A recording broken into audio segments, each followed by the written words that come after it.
Have you ever had night terrors? Do you see the movements of beings out the corner of your eyes? Have you ever spoken words and minutes later it happened? Are you looking for answers? Then seek them here. Creative Inspiration Radio is now on with your host, Alanda Virarjon.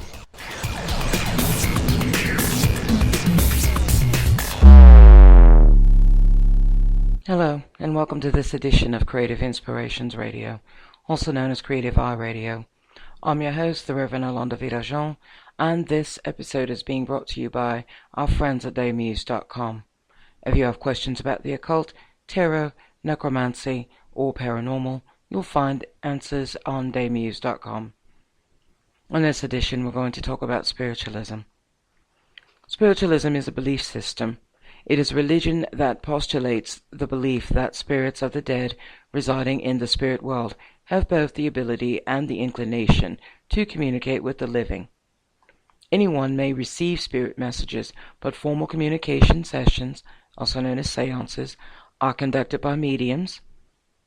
A medium is a person who acts as a conduit and allows the spirits to speak through them and can provide information about the afterlife. A medium is not the same as a necromancer. The difference is that anyone may become a medium through study and practice.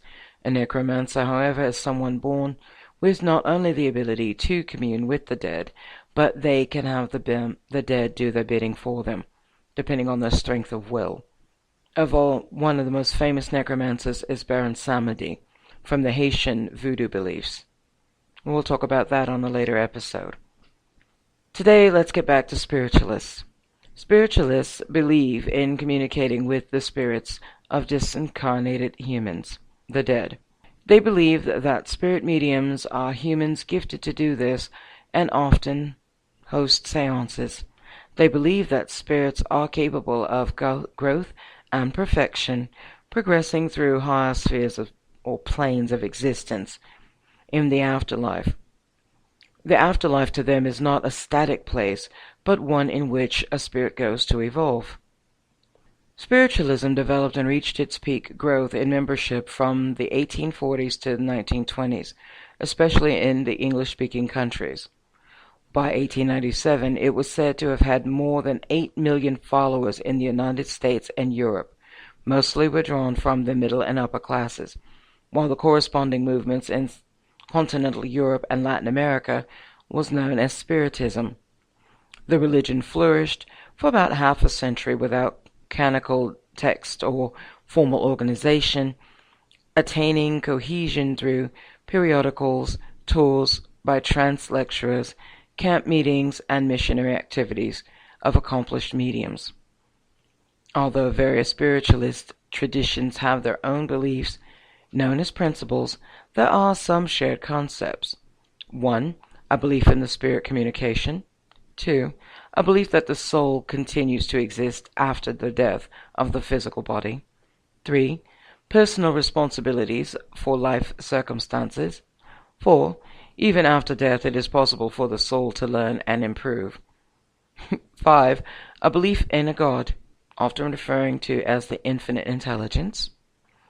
And last, the natural world considered as an expression of said intelligence.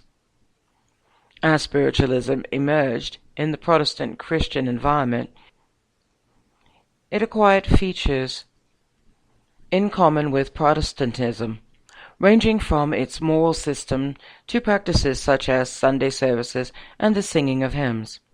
Nevertheless, on significant points of Christian Protestantism and spiritualism are different. Spiritualists do not believe that the works or faith of a mortal during a brief lifetime can serve as a basis for assigning a soul to an eternity of heaven or hell. They view the afterlife as continuing hierarchical spheres through which each spirit can progress.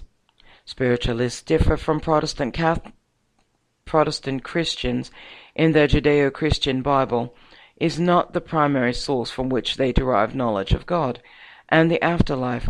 For them, their personal contact with the spirits provide that. In spiritualism, there are 3 beliefs. 1. That contact with spirits is possible. 2. That spirits may lie on a higher plane, and 3. That spirits can provide knowledge about moral and ethical issues as well as about God and the afterlife. Thus, many members speak of spirit guides. Specific spirits often contacted, relied upon for worldly and spiritual guidance. Many people believe that spiritualism is part of the occult and involves summoning spirits to gain powers. However, spiritualism differs from the occult movements, such as the Hermetic Order of the Golden Dawn or the contemporary Wiccan covens, in that spirits are not contacted to obtain magical powers, with the exception of the power of healing. For example, Madame Blavatsky, the founder of the Theosophical Society, only practiced mediumship to contact powerful spirits capable of conferring esoteric knowledge. Blavatsky did not believe that spirits were deceased humans and held beliefs in reincarnation different from the views of most spiritualists. Spiritualists at the time viewed theosophy as unscientific and both occultist and cult-like. Theosophists, on the other hand, viewed spiritualism as unsophisticated and uncosmopolitan.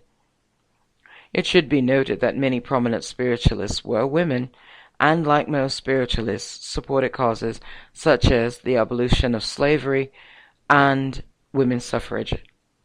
On our next edition, we will discuss the origin of spiritualism and how it empowered women and made them some of the most respected in the U.S. history. If you would like to explore the world of spirits, please visit daymuse.com, where you'll find interesting information on various aspects of the paranormal, preternatural, and the occult. They offer workshops in locating and understanding your spirit guides, as well as offer an e-zine that's free to subscribe to, providing tips on ritualistic magic and historical tidbits about the occult, religion, spiritualism, and paranormal realms. Remember, Daymuse is spelled D-A-E-M-U-S-E. If you have any questions that you would like answered on the show, or you would just like something back about moon magic or spellcasting, feel free to drop me an email at contact_us@creativeiRadio.com. That's creative, the letter I, radio, all one word. So until the next time, keep magic in your heart, breathe deep and exhale your stress back into the universe, and pray for guidance and enlightenment. I'm the Reverend Yolanda Virajon, and I will be returning soon. Thank you for joining us on this edition of Creative Inspiration Radio with Yolanda Virajon. For more information on paranormal, parapsychology, or preternatural phenomenon, visit us on the web at www.daymuse.com. That's DAEMUSE.com, and take part in one of our informative workshops. Also follow us on Twitter and Facebook at Creative iRadio. Until next time, pleasant thoughts and abundance.